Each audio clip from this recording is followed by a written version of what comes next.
नमस्कार, आप सबका स्वागत है कुंभ कथा में। मैं हूं अमीश त्रिपाठी और मेरे साथ हैं नमस्ते, सिकता देव। आज बात होगी कुंभ के कथाओं की, कुंभ की कहानियों की।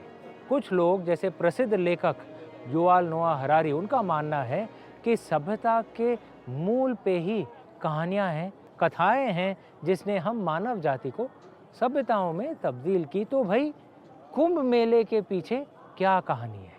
कुछ कहानियाँ तो हम आपको पहले से ही सुना चुके हैं और कुछ कहानी इस एपिसोड में सुनाएंगे, लेकिन सबसे प्रचलित कहानी, सबसे प्रसिद्ध कहानी जो है वो सागर मंथन की कहानी है।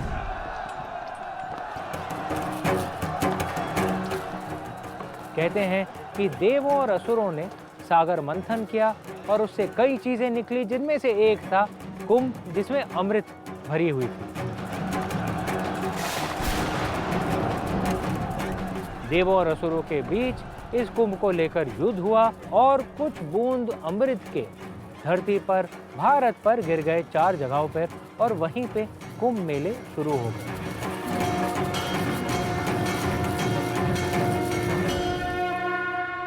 लेकिन सिकता, ये तो सिर्फ एक कहानी है, कुंभ के तो बहुत कहानियां हैं। बिल्कुल अमीश, ये कथाएं जितने कुंभ के बारे में हैं उतने हमारे मन के बारे में भी हैं। ये कथाएं हमारी कल्पना को दर्शाती हैं, ये कथाएं हमारे सच को बताती हैं। ये भी बताती हैं कि हम किन रसायनों से बने हुए हैं। कुछ ऐसी ही कुंभ कथाओं पर अब नजर।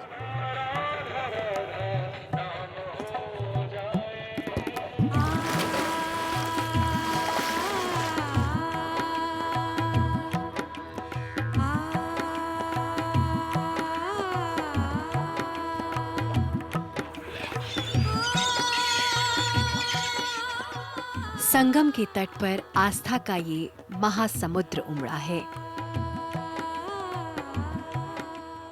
उन कथाओं के धागों से बंधा जो सदियों से न जाने कहां-कहां से घूमती हुई चली आई हैं।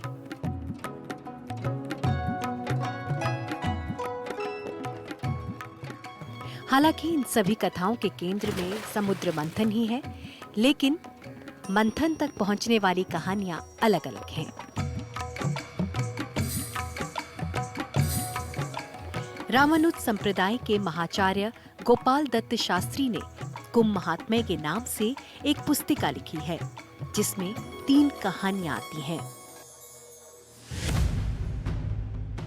पहली कथा के मुताबिक अपने क्रोध के लिए प्रसिद्ध ऋषि दुर्वासा ने इंद्र को एक माला दी। इंद्र ने वो माला अपने हाथी ऐरावत के मस्तक पर रख दी। ऐरावत ने माला नीचे गिराकर उसे अपने पांव से कुचल डाला। क्रुद्ध दुर्वासा ने अकाल और अनावृष्टि का शाप दे डाला। इसके बाद नारायण की कृपा से समुद्र मंथन हुआ। समुद्र मंथन से लक्ष्मी निकली, बारिश हुई और लोगों के दुख दूर हुए। लेकिन अमृत से वंचित असुरों ने कुंभ को नागलोक में छुपा दिया। गरुड़ ने उसका उद्धार किया। क्षीर सागर तक पहुंचने से पहले उन्होंने जहां-जहां ये कुंभ रखा, वहां-वहां कुंभ शुरू हो गया। लेकिन कुंभ की इस कहानी में गरुड़ का आगमन कहां से होता है, इसे बताने वाली एक दूसरी कहानी है। ये कम सुनी हुई कहानी है और इसमें 2 महिलाओं के बीच की प्रतिस्पर्धा है। प्रजापति कश्यप की 2 पत्नियां थीं, कद्रु और विंता। दोनों में इस बात पर विवाद हुआ कि सूर्य के अश्व काले हैं या सफेद।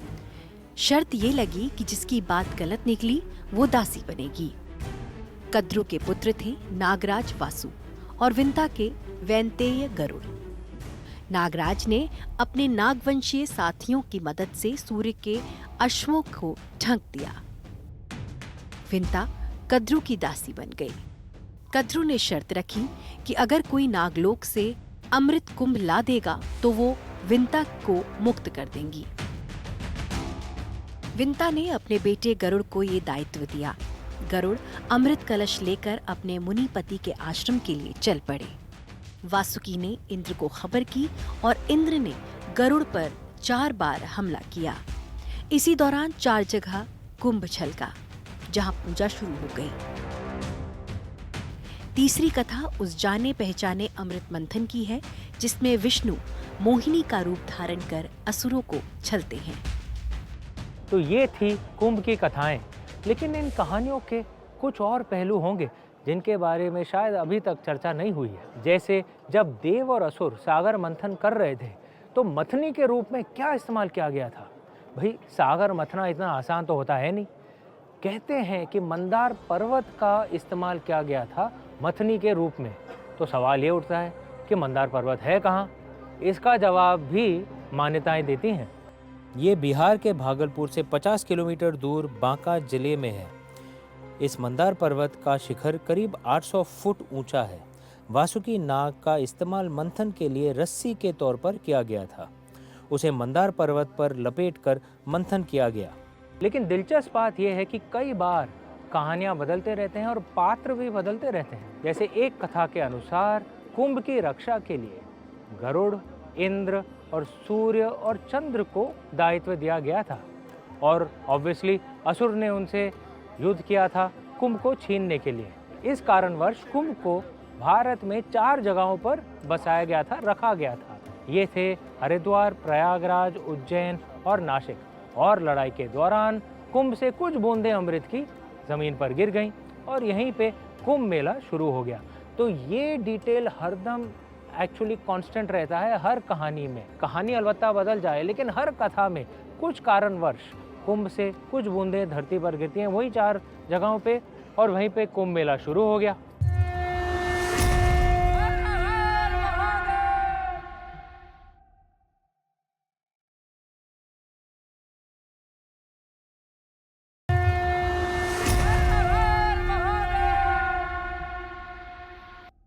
जितनी कहानियाँ कुंभ की हैं उतनी ही गंगा की भी हैं।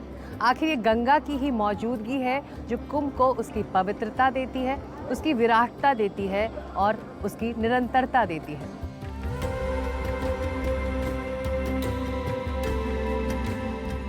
बिल्कुल, कितनी सुंदर बात कही आपने सिक्ता। गंगा जी को पहचानना अपने आध्यात्मिक चेतना को पहचानना है। उनका देवी स्वरूप है और कोई भी देव गंगा जी के बिना अधूरे हैं। त्रिदेव की भी वो संगनी रही हैं।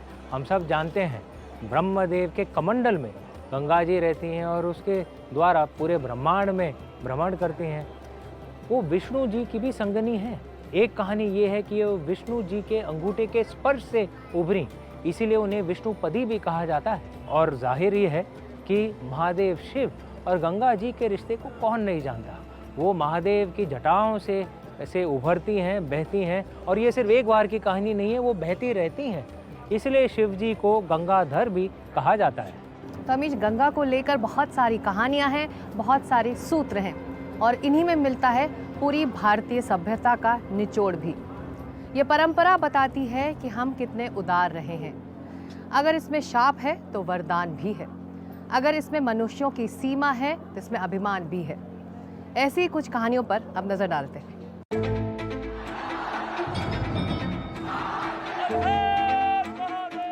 न जाने कहां कहां से चलकर आए पांव, न जाने कहां कहां क्लांत हुई देह, न जाने किन किन रास्तों से गुजरा जीवन, लेकिन जो है सब गंगा के इस प्रवाह में आकर एक हो गया है।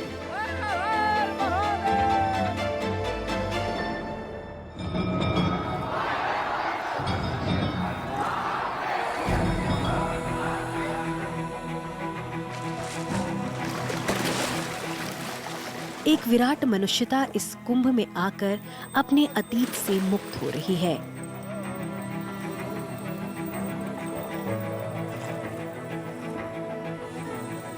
अपने भविष्य की ओर देख रही है। कुछ कामनाएं हैं, कुछ प्रार्थनाएं हैं और कई मन्नतें।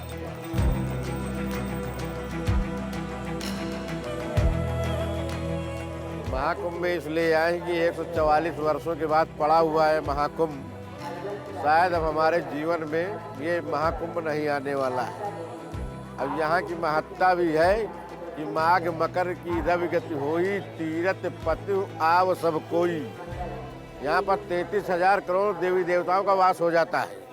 तीर्थराज प्रयाग है, इसलिए हम ही नहीं आए, हजारों करोड़ों की संख्या में श्रद्धालु आए हुए हैं।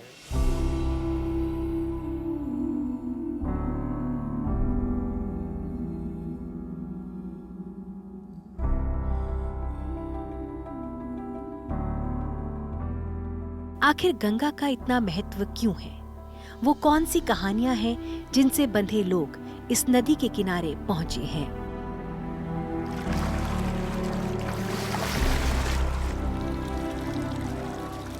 दरअसल गंगा हर परंपरा में है। वो स्वर्ग से धरती तक है, ना व्योम उससे परे है और ना पाताल।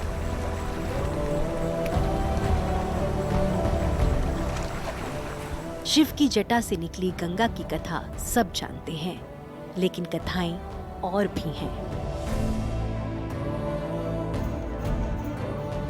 एक कथा वैष्णव परंपरा से है।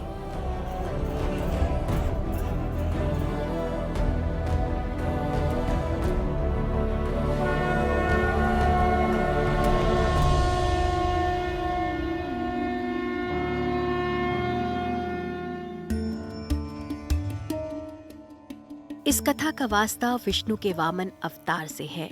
जब वामन के रूप में विष्णु ने 3 लोक जीत लिए, तब उन्होंने स्वर्ग का तल का अंगूठे से स्पर्श किया।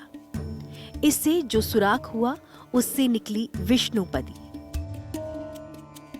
ये अब तक ब्रह्मांड का चक्कर काट रही थी। यहां से निकलकर वो इंद्र के स्वर्ग में पहुंचती है। वहां ध्रुव उसका स्वागत करता है, जो विष्णु का भक्त है।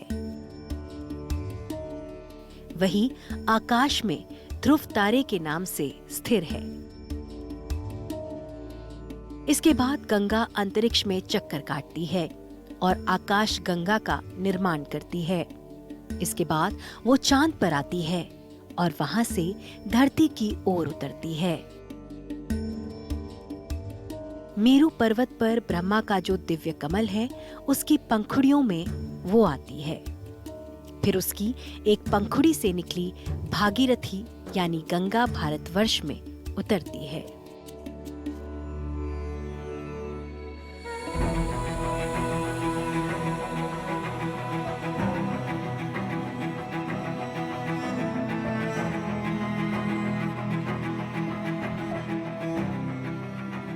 बेशक ये कहानियां हैं, हम जानते हैं कि ये कल्पना से निकली हैं, लेकिन ये कल्पनाएं भी हमारा कुछ सुराग देती हैं।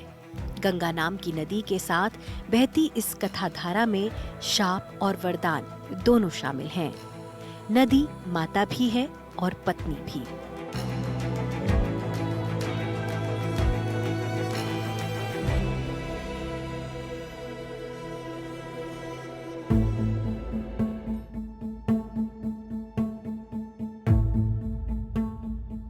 एक कहानी महाभारत से जुड़ी है। इस कहानी के मुताबिक वो शांतनु से विवाह करती है, लेकिन इस शर्त के साथ कि अगर शांतनु ने उसके किसी भी काम को लेकर प्रश्न पूछा तो वो उन्हें छोड़कर चली जाएगी। वो अपने 7 संतानों को पानी में बहा देती है। 8वीं संतान के समय शांतनु टोकने को मजबूर हो जाते हैं, लेकिन गंगा को खो देते हैं।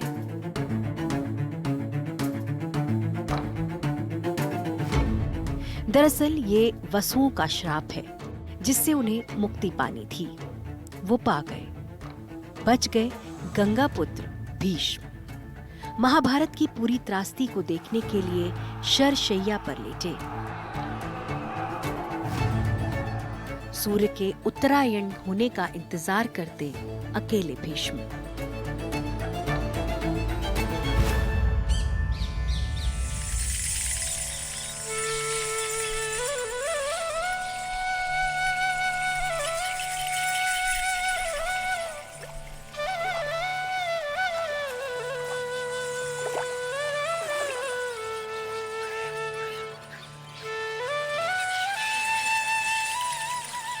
भगवान राम के पूर्वजों के 300 साल तप करने के कारण गंगा धरा पर आई और सगर के 60,000 पुत्रों का उद्धार करती हुई गंगा गंगोत्री से गंगा सागर में जाकर के समाई।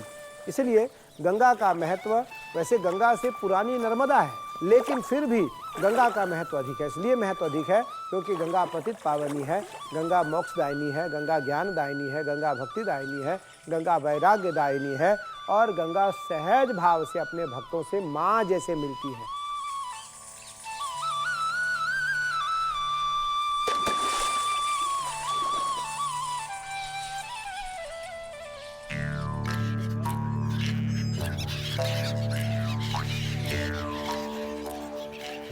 वैसे ही शिव की जटा से उतरने वाली गंगा की कहानी है जो बेहद मशहूर है। ये कथा रामायण में भी मिलती है, महाभारत में भी और कई पुराणों में भी। इस कथा में भी शाप और वरदान के द्वंद्व शामिल हैं।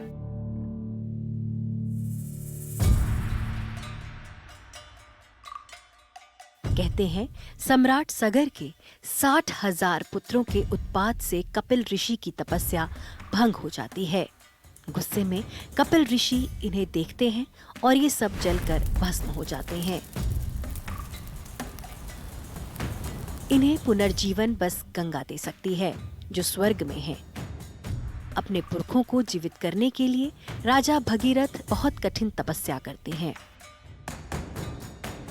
अंततः उन्हें गंगा को धरती पर उतारने का वरदान मिल जाता है, लेकिन गंगा सीधे स्वर्ग से उतरेगी तो उसके बल से धरती तहस नहस हो जाएगी।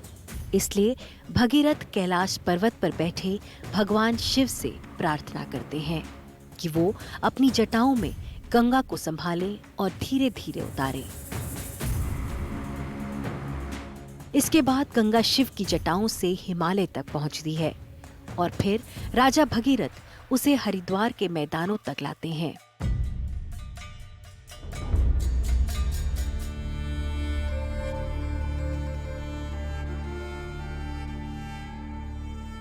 ऐसी कथाएं और भी हैं, एक दूसरे से गुंथी कथाएं, ये बताते हुए कि गंगा की सामान्य सी लगने वाली धाराएं इतनी विशिष्ट क्यों हैं।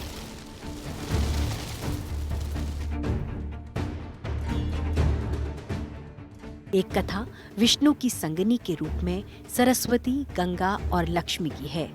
इस कथा के मुताबिक गंगा और सरस्वती दोनों में झगड़ा होता है और दोनों एक दूसरे को नदी होने का शाप दे देती हैं, ये कहते हुए कि उन्हें दूसरों की गंदगी, दूसरों के पाप ढोने होंगे। तो नदी का शाप मनुष्यता का वरदान बनकर आया है।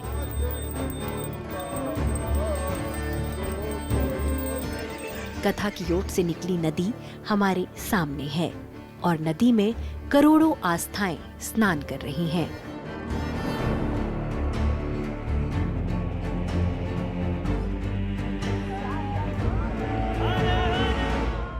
क्या विराट दृश्य है, एक अद्भुत कल्पना जिसमें आकाश और धरती दोनों समा जाते हैं। जो जीवन में संभव ना हो वो कथाओं में संभव हो जाते हैं और कथाओं के द्वारा जीवन में हर चीज़ संभव हो सकती है। इसलिए कहते हैं जब तक सूरज चांद रहेगा कुंभ भी रहेगा और कुंभ की कथाएं भी रहेंगी।